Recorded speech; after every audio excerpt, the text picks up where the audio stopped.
Ryan's point of view, I found myself pleading with my boyfriend Jimin, Oppa, please, giving him my best puppy eyes. He sternly responded, stop dreaming, you are not going out to a club. Determined, I insisted, please, I won't be alone. I will be with my friends the whole time, I promise. Jimin sighed deeply, clearly conflicted. No, you have school tomorrow, he reminded me, causing me to whine again. He then looked at me and said, you know that's not going to work, but I wasn't giving up. So I gave him my puppy eyes once more. Relenting, he finally said, fine. Overjoyed, I exclaimed, yay, you are the best boyfriend ever, and jumped into his arms.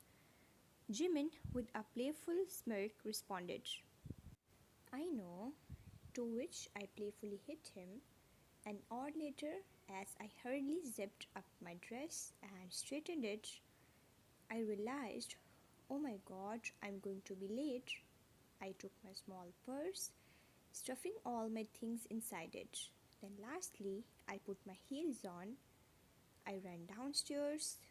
Weird, the lights were off. Then I spotted a note on the fridge. Sorry, I had to leave. I needed to do something. At the club 4 hours later. Leah, so you are saying that he just left without saying anything? She asked me. Wine? Kind of, but he left a note behind. She made an O shape with her mouth. Emily, can we stop talking about your so called perfect boyfriend and let's get drunk? Wine chuckled, let's get drunk. No one's point of view. Wine and her friends kept on drinking, drink after drink. They went down. Soon they were in a state where they couldn't walk properly. Wine started saying that she needed to use the bathroom. Leah pointed to where the bathrooms were. Wine nodded, understanding where they were. She got up, stumbling out of their booth, then started walking to the bathrooms. It took her almost 30 minutes to be done. She fell more than 5 minutes. When she was done, she stopped for a while, trying to remember which way she came from. 5 minutes later, she gathered herself and started walking back to the booth. But suddenly, on her way, she bumped into someone, making her stumble back, almost losing her balance. Quickly, the guy in front of her grabbed her by her waist. His breath hitched. This girl, what's her name?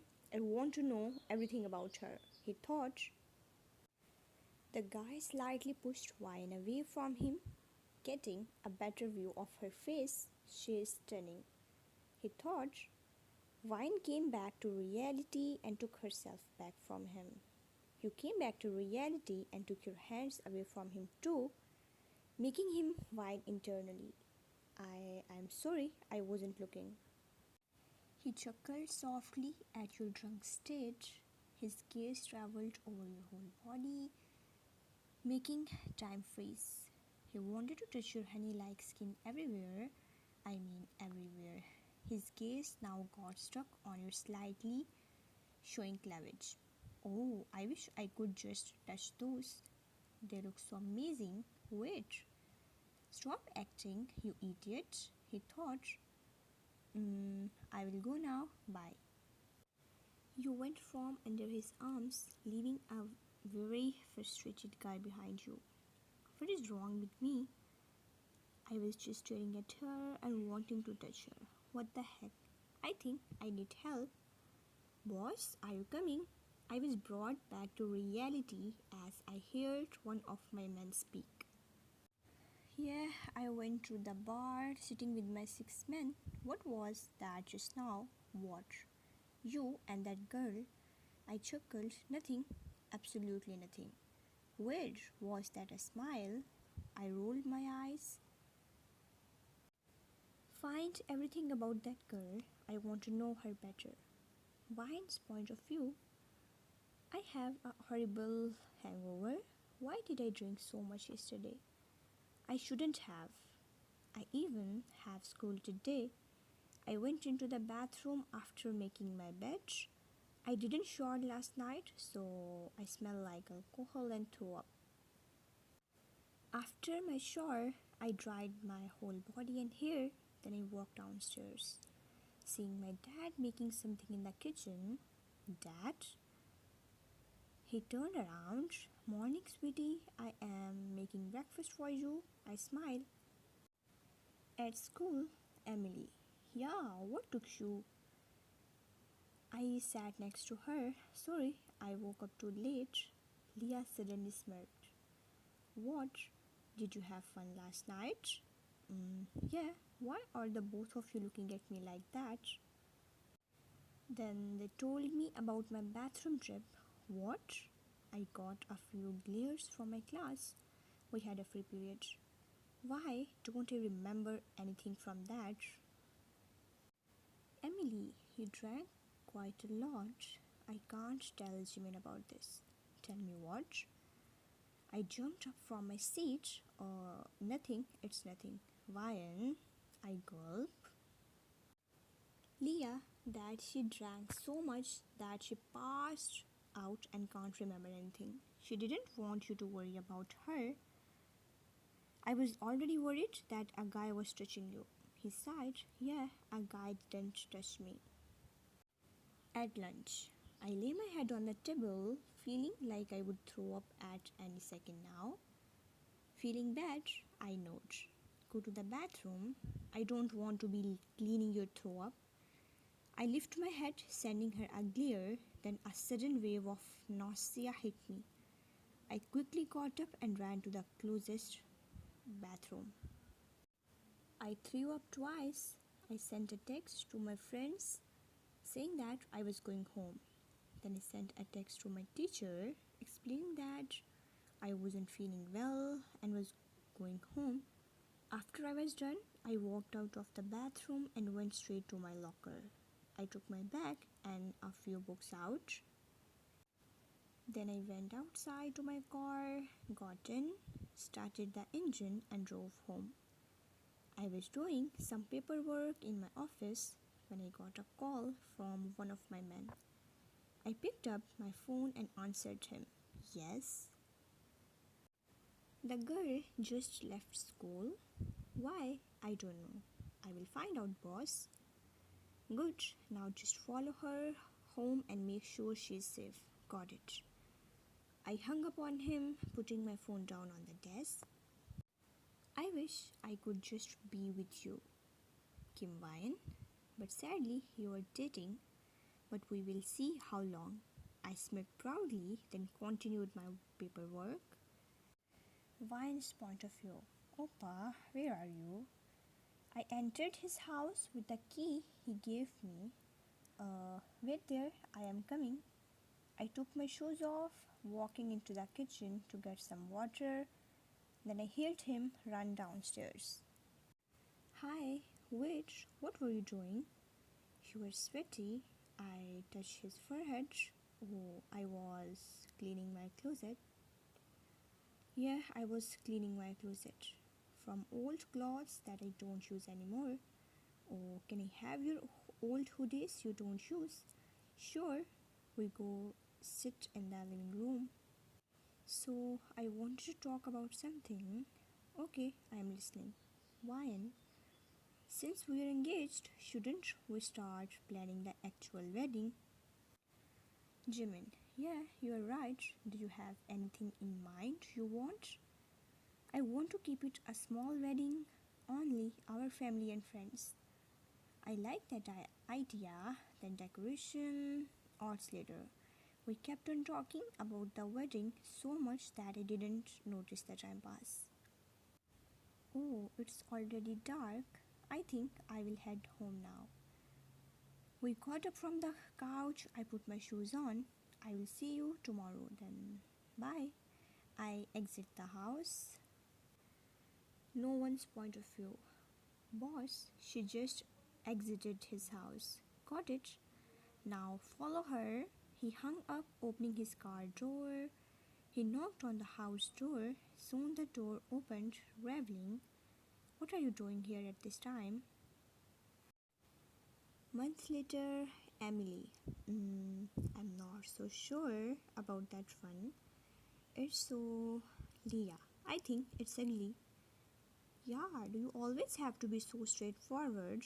What? It's the truth. I giggle.